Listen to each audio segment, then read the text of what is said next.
कालबैशाखी प्रभाव में गजपति गंजाम सीमांत तप्तपाणी घाटी में भांगिला विराट गछ फल मोहनारू ब्रह्मपुर को यातायात बाधाप्राप्त होती रास्तार उभय पार्श्व में एकाधिक गाड़ी अटकी रही संध्या प्राय 6टार कालबैशाखी जो वर्षा सहित पवन होता यार प्रभाव में तप्तपाणी घाटीर मृगविहार निकटने गछ भांगी रास्ता उपर पड़ा मोहना और सानक्षमुंडी अग्निशम बाहिनी घटनास्थल में पहुंची गछ काटी यातायात स्वाभाविक करने को चेष्टा जारी रखिंट से जयपुर में कालबैशाखी प्रभाव में वर्षा पवन सहित वज्रपात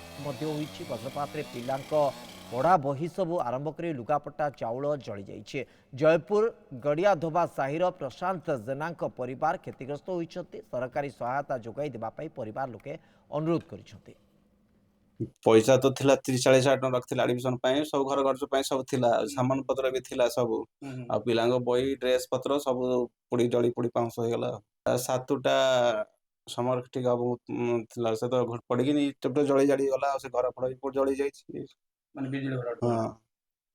करेन्ट नथिला बहुत अंधार आइतला मेघ आसला इनभेटर नहीं पिला पढ़िया असुविधा होली से नहीं पढ़ुली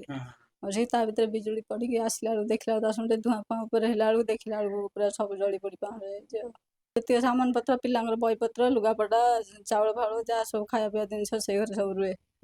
रखी पिला आडमिशन 2 जन रही था।